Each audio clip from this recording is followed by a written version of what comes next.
Hello student, स्वागत है आपका एक और नए वीडियो में। आज हम एलेन शो ऑल्टर के famous essay toward a feminist poetics की समरी को अच्छी तरीके से समझ रहे हैं।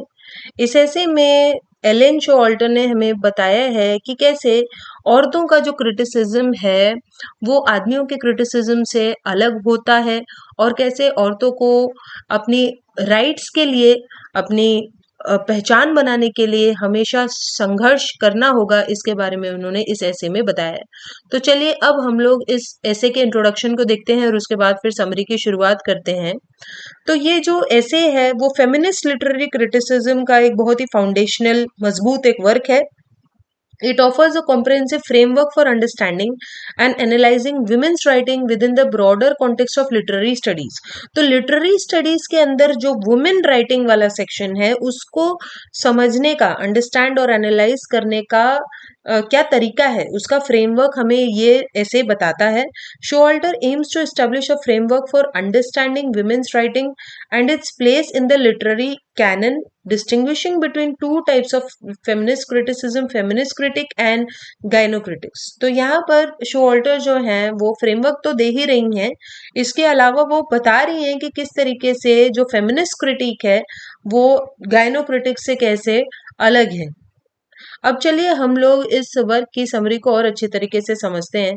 तो शोअल्टर हमें बताती हैं कि किस तरीके से जो फेमिनिस्ट क्रिटिक्स हैं, यानी वो औरतें जो क्रिटिसिज्म का काम करती हैं, वो किस तरीके से मेल डोमिनेटेड लिटरेरी कैनन, यानी कि जितने भी राइटर्स हैं वो मेल होते हैं, वो पुरुष होते हैं।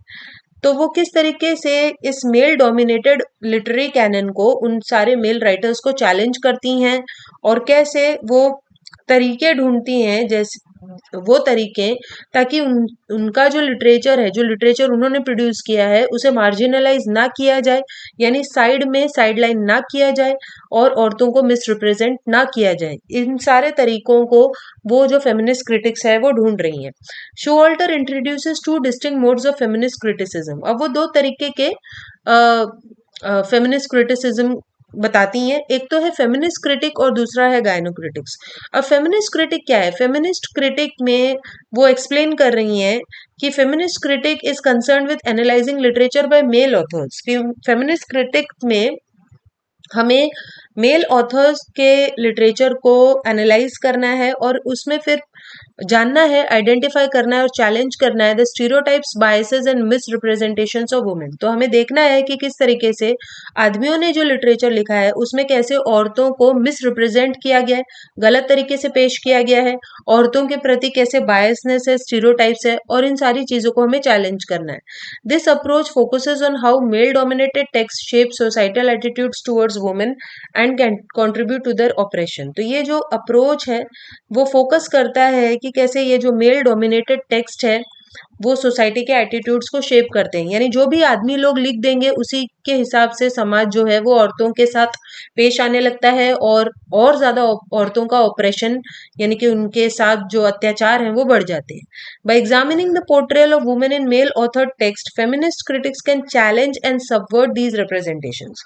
तो अगर ये जो औरतें हैं वो इन मेल ऑथर टेक्स्ट, यानी आदमियों द्वारा लिखित ये जो वर्क्स हैं उनको स्टडी करेंगी, एनालाइज करेंगी, तो हम चैलेंज कर सकते हैं और उनको बोल सकते हैं कि तुम ये सब हमारे बारे में क्यों गलत लिख रहे हो। Showalter highlights the importance of studying the social, political and psychological roles assign to women in literature. तो वो कहती हैं कि इसीलिए ये बहुत इंपॉर्टेंट है कि हम सोशल, पॉलिटिकल और साइकोलॉजिकल रोल्स जो औरतों को दिए गए हैं उनको स्टडी करें, समझें कि क्यों औरतों को इस तरह के रोल्स दिए गए हैं। She notes that male writers often depict women as passive, subordinate and dependent on men. तो वो बोलती हैं कि किस तरीके से आदमी जो हैं वो अपनी नॉवेल्स में, अपने वर्क में औरतों को हमेशा बहुत ही पैसिव, सबऑर्डिनेट यानी कमजोर दिखाते हैं, आदमियों के ऊपर डिपेंडेंट दिखाते हैं, और यही पोर्ट्रेयल्स जो हैं उसकी वजह से ट्रेडिशनल जेंडर रोल्स बन जाते हैं समाज में, और समाज वैसे ही फिर औरतों को मार्जिनलाइज करने लगता है। The feminist critic seeks to uncover these biases. तो फेमिनिस्ट क्रिटिक में वो बता रही हैं कि कैसे हमें इन बायसेस को अनकवर करना होगा और इस चीज के लिए लड़ना होगा कि औरतों का नुआंस्ड रिप्रेजेंटेशन, सही एक एक्यूरेट रिप्रेजेंटेशन होना चाहिए वर्क में। Showalter also discusses the significance of examining the literary canon and its exclusion of women writers. She argues that the canon has traditionally been dominated by male authors. तो वो बता रही हैं कि कैसे ये जो लिटरेरी कैनन है यानी राइटर्स हैं वो ज्यादातर सब मेल रहे हैं, और अगर औरतें कुछ लिखती भी हैं तो उनको ओवरलुक किया गया है, अंडर वैल्यू किया गया है, और इसी इम्बैलेंस को हमें सुधारना है और विमेन राइटर्स को इंक्लूजन तक ले जाना है, यानी उन्हें इंक्लूड करना है इस लिटरेरी कैनन में। इसके बाद वो हमें अपने सेकंड पार्ट को बताती हैं जो कि है गायनोक्रिटिक्स। और गायनोक्रिटिक्स में शो वॉल्टर हमें बता रही हैं कि जैसे कि फेमिनिस्ट क्रिटिक में हमने आदमियों द्वारा लिखित लिटरेचर को स्टडी किया, गायनोक्रिटिक्स में हमें औरतों द्वारा लिखित लिटरेचर को स्टडी करना होगा। This approach seeks to understand women's experiences. तो जब हम लोग औरतों के वर्क्स को पढ़ेंगे तभी हमें समझ में आएगा कि औरतों के क्या एक्सपीरियंसेस है, क्या पर्सपेक्टिव्स हैं, उनके क्या नजरिए हैं, क्या क्रिएटिविटी है। Gynocritics aims to uncover the specificities of women writing and to develop a critical framework that appreciates their unique voices.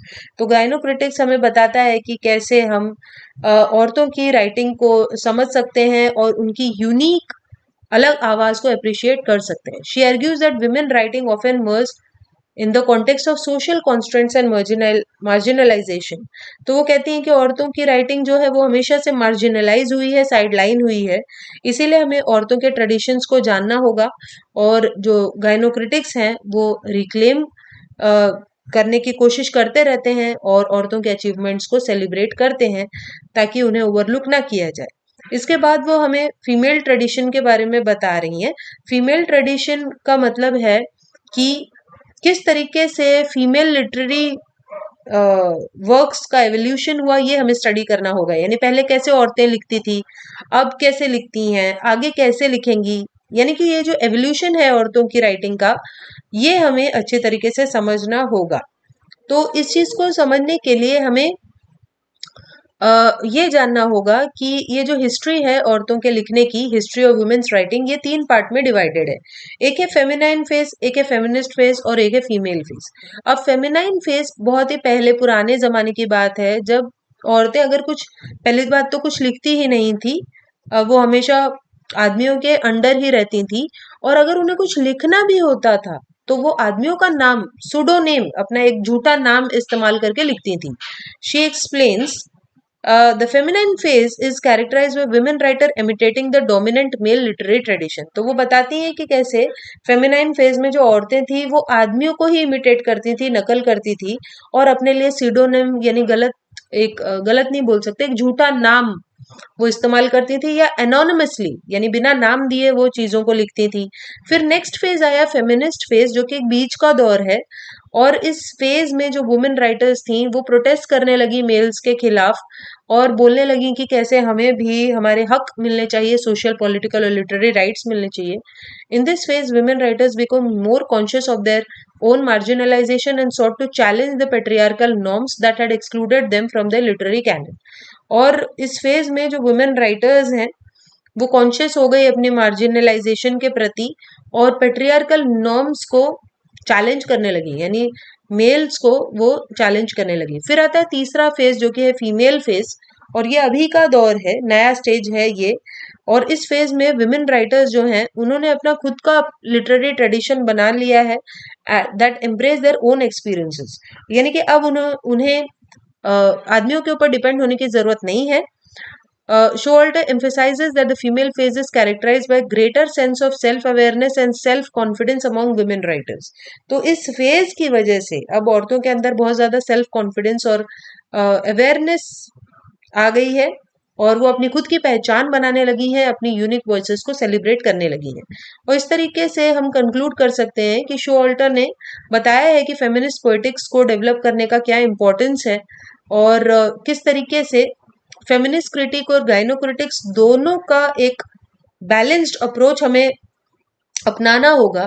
तभी हम मेल ऑथर्ड टेक्स्ट को और विमेन राइटिंग, इन दोनों को जब पढ़ेंगे तब हमें पता चलेगा कि औरतों के क्या राइट्स है, और औरतों को अपनी राइटिंग को सामने लाने के लिए क्या-क्या करने की ज़रूरत है, ये हमें समझ में आएगा। सो आई होप आपको ये जो वर्क है इसकी समरी समझ में आ गई होगी।